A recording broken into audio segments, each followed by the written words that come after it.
When I was a kid going on road trips, my dad would give us $1 if we could spot a cop car. I always thought it was just a game to pass time, but later realized he just wanted to speed without getting caught. Any similar tricks you know of? My sister and I used to get a slice of ham or some such from the deli whenever we went to the supermarket. The game was to make yours last the longest by eating it very, very slowly as we traveled up and down the aisles. My mother told me years later it was to keep us quiet while she did the weekly shopping. Up until now I thought the see who can keep their mint boiled sweet the longest game we used to play on car journeys was just for fun. Whenever she thought I was lying, my mother would tell me to stick my tongue out because she said she could tell from the color of my tongue. It never failed. Years later she told me that in actual fact she knew I was lying not because my tongue turned a different color, but because I'd hesitate to stick my tongue out when I told a lie. I spent many years convinced my tongue changed color when I lied and speculated what color it turned into when I lied and whether different types of lies made it turn different colors. My parents did the same thing, except they said that when I lied the word lie came up on my forehead, so when I told lies I always covered my forehead with my hand.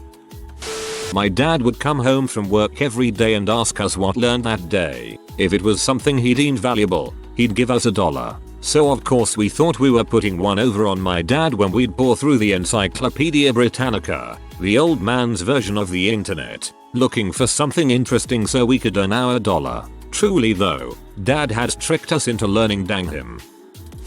Growing up, my dad used to tell me that I had to feed the vacuum cleaner or else it would get hungry and starve. As a result, I regularly walked around with a dustbuster cleaning every little stray piece of dirt on the rug. This, however, backfired when I ran out of dirt and started vacuuming food from the refrigerator. Vacuuming food from the refrigerator. This is actually the job of teenagers.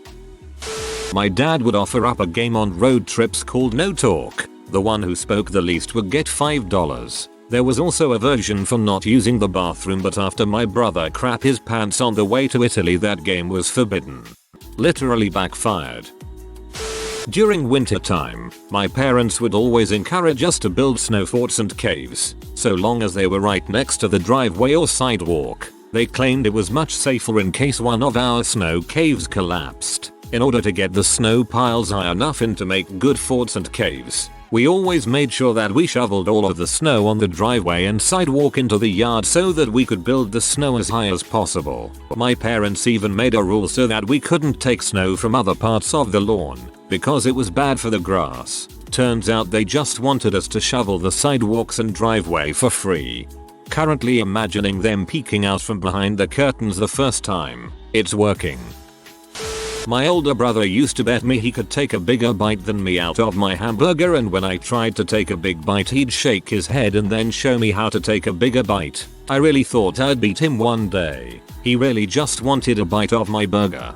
This sounds very similar to the who can't hit the lightest game. If you're unfamiliar with this, you say let's see who can't hit the lightest. You go first. Newcomers to the game will carefully hit you as light as they possibly can, generally a slight tap. You then wind up and give them a wicked Charlie horse. You win. When taking long car journeys, my dad would play a game with us where he'd pick a spot in the far distance and we had to close our eyes and guess when we got to it. I only realized recently he was carving out some peace and quiet for himself 2 minutes at a time. Now. Nope. Now. Nope. Now. Now. Now. Now. Now. Now. Now. Now. Now. Now. Now. Now. Now. Now. If you ever want a kid to get something, tell them you'll time them. It doesn't matter what it is, they'll run to do it. My wife said when she was young, her mom would tell her and her 4 sisters that if they ever caught mom farting while sleeping, mom will buy all of them ice cream. They would just stare at her and sit silently waiting for this fart for hours not making a noise. Turns out it was a trick to keep the kids quiet and calm while she took a nap. This is great, until you fart a few minutes after you've gotten into a nice dream and are awoken by a band of ice cream craving toddlers screaming about how you farted. My dad used to do the same, sort of. If I could find a gas station with gas under 80 cents a gallon, I got a candy bar. My how times have changed. At my parents' house, there's a small cemetery at the end of our laneway, just off our property. It was pretty old, The last person to be buried there would have died before 1900. When I was a kid, my older sister and I used to play on the tombstones, particularly on the largest tombstone that was basically just a list of the people who had been buried there. My dad warned us to stop climbing on it, but we just ignored him. One day, my sister asked what was the names on it were for, and he said, "Those are all the people who died from falling off of it." After that, we didn't play on it again. My father confessed that each time we would take the car for a family trip, which would occur often several times a month when we were young, as we often gathered with family, he would basically put us to sleep by simply turning on the heat in the car. He said it was like a child brain switched. I used to give my younger brothers cool points for doing simple things for me, getting a drink, some food, etc. It got to the point where they were offering me their toys, candy, change, etc. in exchange for cool points just so that they could be the coolest. My laziest and perhaps most profitable year yet. Sounds like Reddit karma.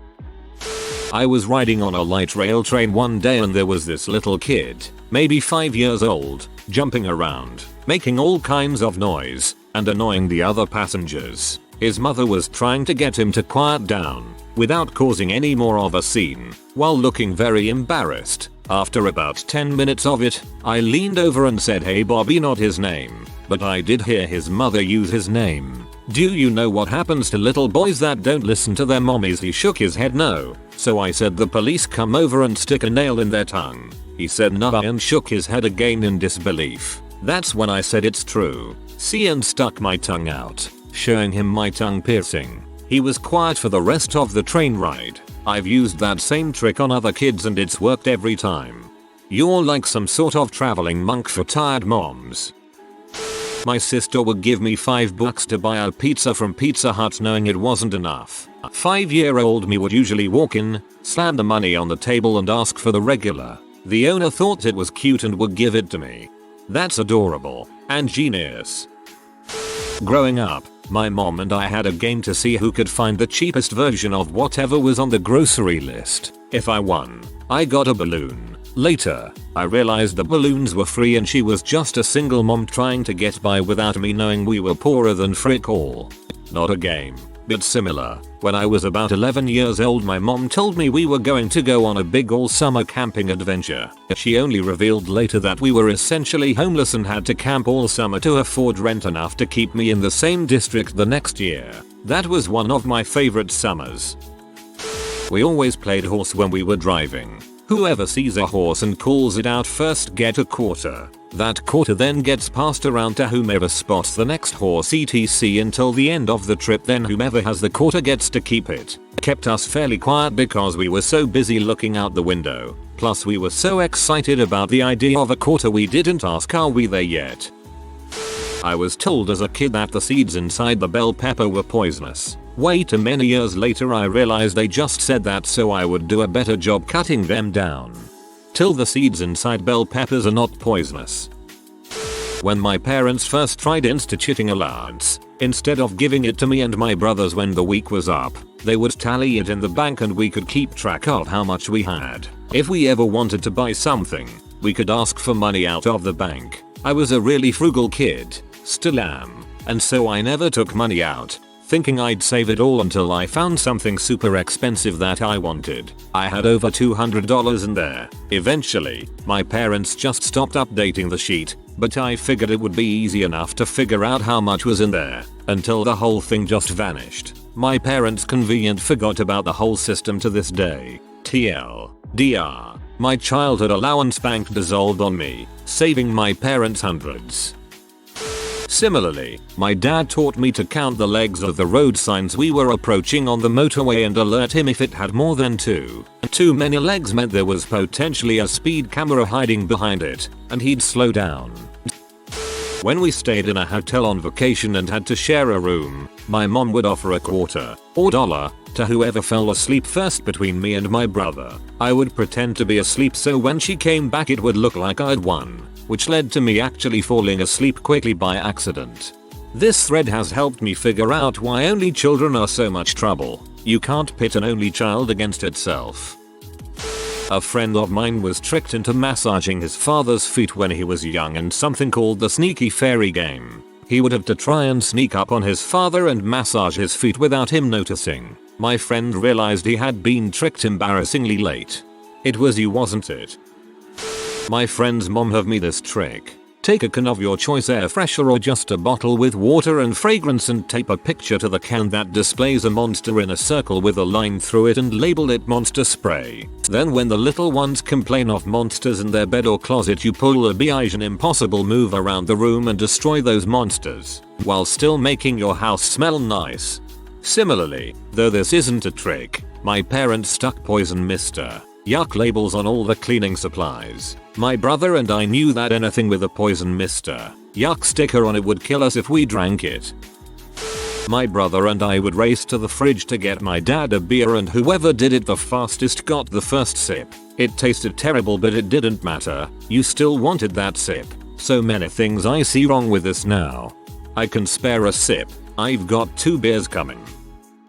My family loved going on hikes, and when I was about 5, I was complaining how my legs hurt, and my mom pulled out a quarter and threw it, and I'd run and go get it and gave it back to my mom. I'd get to keep the quarter if I kept giving it back to her. Ah yes, playing fetch for Jewish kids. We, kids and dad, used to go and ride the Dodge and bumper cars at the local arcade on weekends. Dad had a strict no crying rule. We just thought it was dad being tough. Turns out we were getting free rides for making the cars look like so much fun, and crying would wreck that. Mum also had a large bell that sounded like the ice cream truck. She would ring it loudly when we were out playing so that we ran home. Then we got Brussels sprouts. When we were little, my sister and I wouldn't eat onions. One time our stepdad made dinner and told us that we were eating baby potatoes from Idaho, and we slurped those right down and asked for seconds. A good few years went by with him asking us, "For dinner tonight, how's about some baby potatoes from Idaho?" And we'd holler yeah with the enthusiasm that only a true lover of baby potatoes from Idaho knows. It was years later, when we found out that the whole time he'd been serving us pearl onions and cream sauce. My aunt used to babysit some of the kids in her neighborhood back when Pokemon was really popular. She managed to get the kids to eat baked eggplant for a snack by calling them Pokemon chips. She got me to eat baked eggplant by trying to stop me from eating all of it before the kids could get to it. I love baked eggplant. We used to play a game with my little cousin that whoever didn't talk on the way home won the game. We lost within 10 seconds every time, but she never failed to wait until we arrived to let us know that we had lost. I told my little sister that making tea was a special skill and not everyone could do it, so naturally she wanted to see if she could. I'd take a sip and exclaim that this was the best tea I've ever tasted, even started asking her questions how she did it. How long did you stir it for? How much milk did you add? She was so proud of having this special skill that I didn't have to make my own tea for about a year. Although, my mum did exactly the same thing and I only just realized. When I was little, my uncle would ask to see my muscles. I would start to flex my guns and pose. He would then exclaim, "Wow, they're as big as roosters' eggs," and I would run off thinking I was a mini Hulk Hogan, since obviously roosters were bigger than chickens, so they must have huge eggs. It took me many years before I realized how badly he had been trolling me this whole time. Well, that went in an unexpectedly wholesome direction. Here comes an urban legend from Turkey. Family is out for a dinner with friends. Dad drinks raki and drives. When he sees a cop car at the end of the road and there is no turning back, he immediately brings out the raki bottle and makes his little son drink it a little. When the cops hands him the alcoholometer and wants him to breathe out, he assumes he's drunk. But Dad says, "No way, officer. This machine is broken. Why don't you let my little son tries it too?" Then cops apologize to man, saying the machine is truly broken and let them go. Here comes an urban legend from Turkey. There's never a story that starts like that I'm not going to read. In the army, the sergeant wanted us to shovel the snow and make perfect rectangulars, pyramids and columns from snow. Gradually this progressed into more intricate designs like a whole tank or a giant snow robot. Turns out he wanted to clean up the driveways and b. keep us occupied for a long time, so that we don't do anything stupid. because idle and unattended privates usually frick around and get in trouble. Yep, my unattended privates usually frick around, too. On New Year's Eve when I was younger, my parents would steadily set the clocks forward like 30 minutes at a time all afternoon. So by the time midnight rolled around it was really only 9 PM. And the thing we always did was go out and bang pots and pans on our front porch for like 5 minutes. So even after I found out about the ball drop I assumed we missed it while we were outside. Then we'd be in bed by 9:30 and they'd have some time to themselves. I'm ashamed to admit this worked until I was like 12. When we was younger, my dad used to blindfold me and my sister and tell us to try and get from our bedrooms to outside the front door as quickly and safely as possible. Winner gets a prize, etc. Brung it up the other day with my dad and he said it was to find our way out in case of a fire. This is a fantastic idea to teach a valuable lesson without scaring your kids. Bravo Mr. Risley SR. If you want a kid to shut up, ask them if they can whistle. Most of the time they can't and will spend a few minutes quietly blowing air out of their mouths instead of getting kicked in their annoying faces. Then, once they figured out how, you are going to want to kick your own face in. When I was a kid I loved Lego, and my parents were very supportive. We used to have a little ritual where I'd wake up early on weekend mornings and carefully construct them a Lego model each morning, before going into their bedroom and proudly displaying it to them. They were always very appreciative, and would sometimes suggest additions or improvements, and I'd cheerfully toddle back to my room and make them, coming back later for even more praise. I was 25 before I realized that all of my young childhood had just been getting a couple of hours extra line on weekends. Either way, the joke's on them because the early experience of engineering led me into a life of computing, and I'm a software engineer now, earning a good wage, and can afford a nice nursing home for them when they get old. Damn it. One time when I was a kid, my dad was driving down a very rainy highway and he'd tell me that he could control the weather with the snap of his fingers. Snap, stopped raining. Snapped, started again. Turns out it was an underpass. My dad used to do a similar thing. He'd tell me he could control the traffic lights and would count down to when they'd go green. Turns out he was just watching the other traffic lights. I babysit kids. Most effective trick to get a kid to fall asleep. Go in your room and just pretend to fall asleep, and if you're really good I'll give you cake in the morning. I was never there with the cake. Portal joke here. You monster. Why don't I see The Quiet Game anywhere? The Quiet Game. Go. When I was a kid mom would tell me to wait out by the mailbox and ring the bell when I saw dad's car coming. I thought it was just a game. But later I realized she just wanted to bang her boss without getting caught. Yikes, that's pretty bold if true.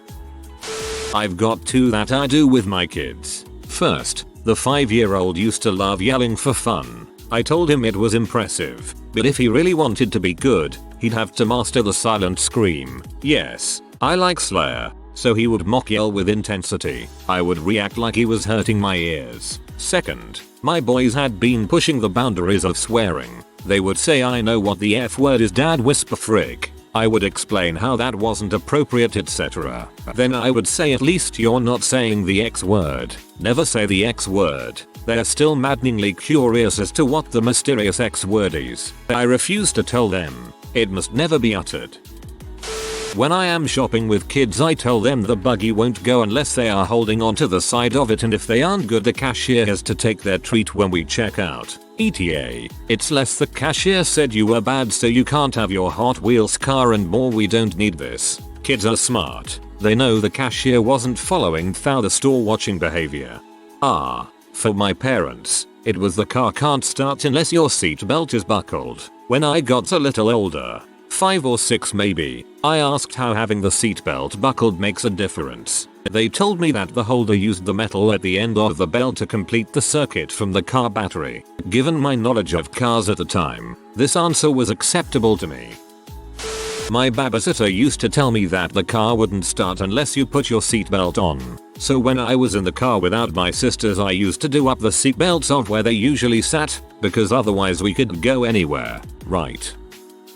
As kids we never wanted to eat the crust end piece of the bread. To get rid of it, my dad used to do a magic trick to make the crust end piece disappear. Later in life I realized he was just putting peanut butter on the crust side and then it went on the inside of the sandwich.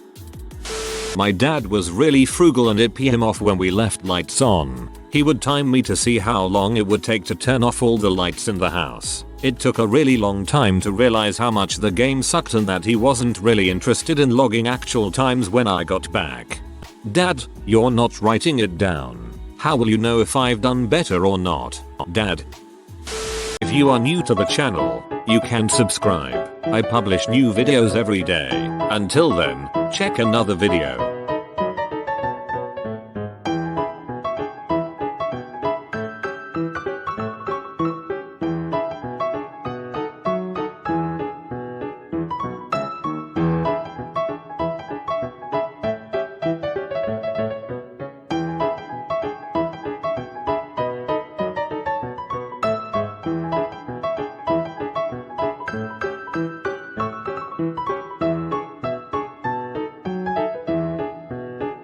Bye for now.